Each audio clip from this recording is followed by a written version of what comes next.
Guy Fawkes awoke, disentangled himself carefully from his wife's embrace, slipped out of bed, and threw on his Ritz-Carlton bathrobe. Sneaking out of the bedroom, he yawned into his fist at King Tutankhamun's sarcophagus and padded down the marble staircase to his kitchen. On the way, he passed the Hope Diamond, perched on a waist-high ebony pedestal made to look like a Corinthian column. Evergreen garlands wound around the banister with festive red and gold ribbon, and more graced the columns of the foyer. The smell of gingerbread-scented candles lingered from the night before, mingling with the scent of pine. In the kitchen, he got his blue CIA coffee mug with an eagle's head over a white shield, a red starburst in the center, and froze when he saw a pot of coffee had already been made. "Morning, Guy," a voice said behind him, and his mug shattered on the cold tile floor. His old friend, sitting in a high-backed Louis Quinze armchair, chuckled dryly. "How did you get in here?" Guy hissed, edging toward the kitchen knives, looking every which way for other threats. "That's all right," Carvin McGuire said, dabbing coffee off of his mustache with a napkin. "We're alone." "No, it's not all right. How'd you even find me?" "It wasn't easy. I thought it was impossible." "Ha! Just because you are the best of us doesn't mean I'm not pretty great. Seriously, you don't need a knife. Relax." Guy hesitated. "And Sharon can sweep up the broken mug when she awakes. We need to talk." Mustering up some arrogance he didn't feel, Guy stepped over the ceramic shards and got a different mug. "Do you still make your coffee weak?" "Tastes fine to me." Cursing himself for not having even better security, or for whatever he might have done to give his home's location away, Guy poured the coffee. Should he toss it in McGuire's face to blind him so he could tie him up? No, his wife would kill him for damaging the damask armchair. Should he stab him in the face with the spoon he used to stir his sugar? He began plans for designing a James Bond-style spoon that turns into a gun. But maybe McGuire wasn't there to harm him. Maybe he'd tracked him to his secret castle in the Alps, snuck through his unbeatable security, and surprised him to make a friendly social call, because friends do that. When he turned around, McGuire said, "Don't even think about throwing the coffee in my face. I have a force field up." "Do you?" "Okay, no, but I like this shirt. It's one of my favorites." "It's plain white, Calvin. Let's keep it that way."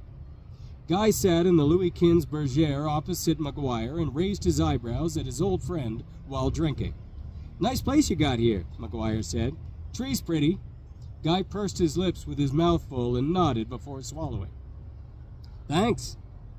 "When you planning on taking the tree down? It's New Year's." "We wait until the Epiphany, Wednesday, January 6th. Calvin smirked. "That'll be a busy day. Saw that it was you that stole the Mona Lisa. And the Hope Diamond." "Called it." "Did you?" "Yeah, we got an office betting pool whenever something gets stolen, some high-profile item." "But you can't claim if you can't prove I have it." "Or are you here to—" McGuire said, with his mouth full this time. Gulp. No, it's nothing like that. I'm not here to arrest you or anything stupid like that. Even if I was, I don't doubt you have at least 10 more of those Roadrunner booby traps to take me out before we even get to the front door. I really don't know how you bypassed the others. Almost died a couple times, McGuire conceded. "Well, I'm not into visitors." Slurp. "I can see that, and I'm sorry, but I had to see you. It's a matter of life and death," they said in unison, and McGuire laughed. "Jinx, buy me a soda." "No." "Okay, whatever. Remember the story of Daedalus and Icarus, Greek mythology?" "Yeah." "And how, after King Minos had hired Daedalus to build the labyrinth, he had all the construction crew murdered so they couldn't ever tell anyone the secret of how to escape it?" "Except Daedalus, yeah." "Well, he imprisoned Daedalus, but he only did that so the Greeks would have a story to tell. If he just killed him, instead of giving him a chance to escape, we wouldn't have an Icarus story. Or a Theseus story fighting the Minotaur. Of course, gotta make an inexplicable fatal mistake and give the hero a chance to escape so he can come back and kill you." "Right." McGuire took a deep breath and ballooned his cheeks, holding his words in. "So," Guy prompted, and McGuire let his breath out in a long sigh. "I've been assigned to do a super secret thing, and I think they're going to kill me after. And you can't not do it." "Exactly. So you came here, to my home, where they've probably tracked you and they can kill me too. Or my wife." No, no, no, no, they can't track me. I put my trackers on a stray cat I caught in Vienna, and I'll put them back on after I find it again. Clever. Thank you.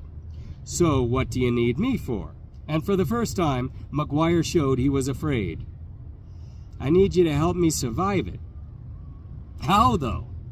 I have to have some kind of life insurance policy, something I can threaten them with when they try to spring their trap, like a dead man's switch. You really didn't have to break into my house to ask me that. Actually, yeah, I did. Why? Because you don't answer your email. Touché. I've written you 100 times. Must have gone to my spam folder. Yeah, must have. Old friend. Okay, fine, so what's the job? Well, you know how we kind of rigged the election so Trump would appear to lose? It sure appeared that way. Well, we did. And a lot of people know, and it's about to blow up in our faces. So you need me to figure out how to make it stick? No. No? No.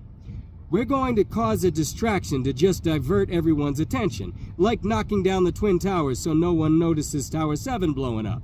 Or killing Prince. Oh, Jesus, what are you going to do? We're going to fake an insurrection at the Capitol.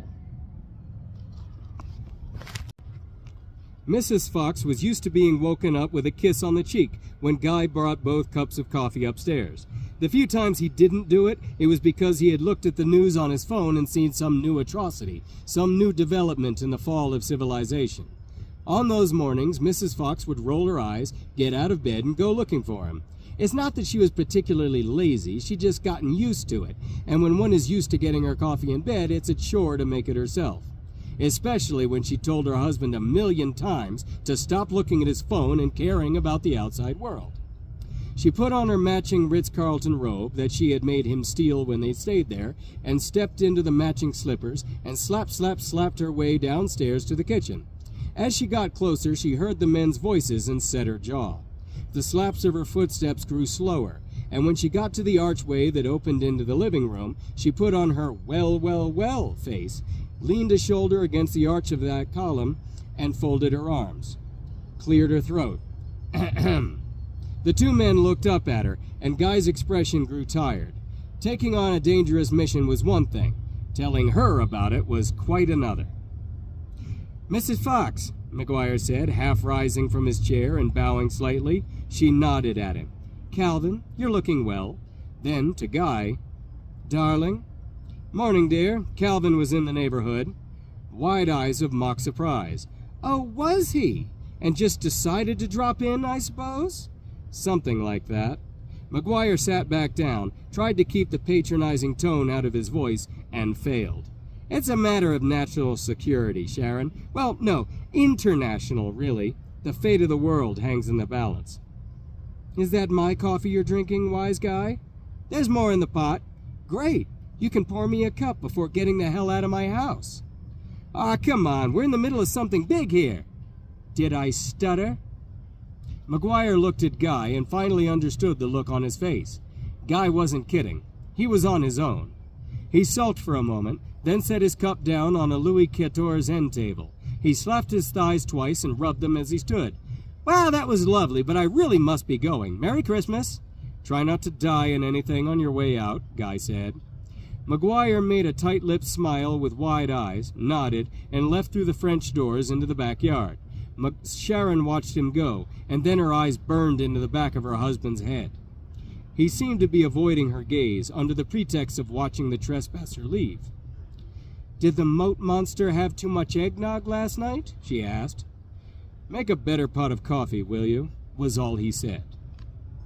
Outside, McGuire crunched across the snow-covered lawn, his breath coming out in staccato clouds of mumbled curses, and ducked back into the hedge from which he had emerged earlier.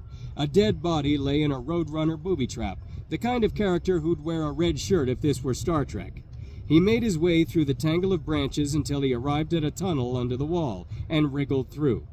Coming out on the other side, smiling grimly at a security camera watching him, he tipped a hat he wasn't wearing and continued on down the road. Eventually, he came to a small group of cars where techies were zipping up the body bags of other red shirts, the lower echelon agents who had blundered into Guy's traps so that McGuire wouldn't have to. So, no go, huh? asked his partner, Chris Hammond, voice muffled behind his black watch tartan scarf. McGuire shook his head. Plan B, then. And that's when McGuire turned to look back at the castle, a magnificent sight in the crisp morning air, and said, Pity.